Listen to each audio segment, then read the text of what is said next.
رہبر معظم کا ایک جملہ میں نے پڑھا. انہوں نے سوشل میڈیا میں کام کرنے والے نوجوانوں کو جمع کیا تھا.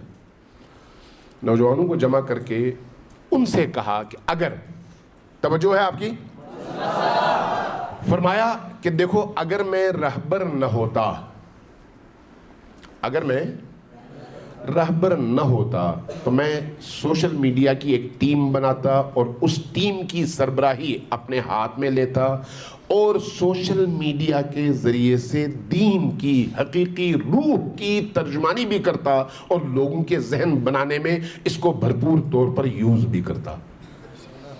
لیکن اب میں جس مقام پر ہوں میرے پاس اس کے لیے ٹائم نہیں ہے, تم لوگ یہ کام کرو. ایک اور جگہ انہوں نے پھر اس سے مشابہ ایک اور جملہ کہا. فرمایا کہ میری نگاہ میں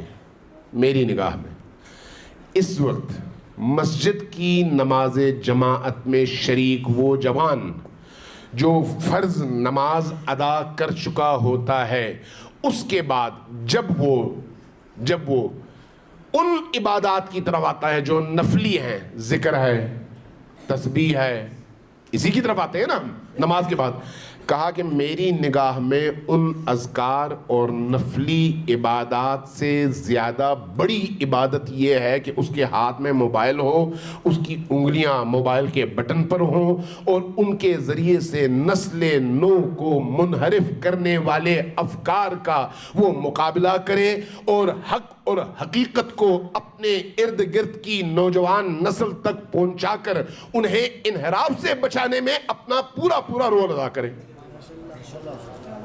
کیوں؟ اس لیے کہ جو شخص مسجد میں بیٹھ کر اللہ اللہ کرتا ہے وہ صرف اپنے آپ کو بچانے کی کوشش کرتا ہے, جبکہ یہ کام وہ جہادی میدان ہے جس کے ذریعے سے آپ اپنے ارد گرد کی موجود نسل کو بچاتے ہیں.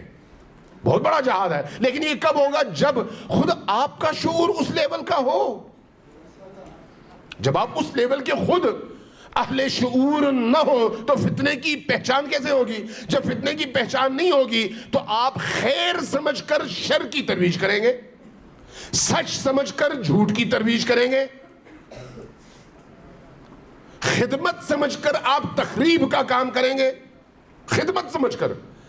اور میں نے اس عرصے میں ایسے واقعات دیکھے ہیں, سوچتا رہا کہ بھئی انحراف کی اس سے بڑی اور کیا صورت ہو سکتی ہے کہ دشمن یہ کام کرتا ہے شعور کے ساتھ کہ میں ان مسلمانوں کو, ان ولایت کے نظریے کے حامل لوگوں کو نقصان پہنچاؤں, اور دوست فائدہ پہنچانے کی نیت سے وہی کام کر رہا ہے جو دشمن کرتا ہے. اس سے بڑھ کر جہل مرکب اور اس سے بڑھ کر نقصان دہ کون ہو سکتا ہے؟ وجہ کیا ہے؟ شعور کا نہ ہونا. وجہ کیا ہے؟ ادراک کا نہ ہونا. وجہ کیا ہے؟ جذباتیت اور عقل کا استعمال نہ کرنا, جذباتیت سے مغلوب ہو کر عقل کا استعمال نہ کرنا.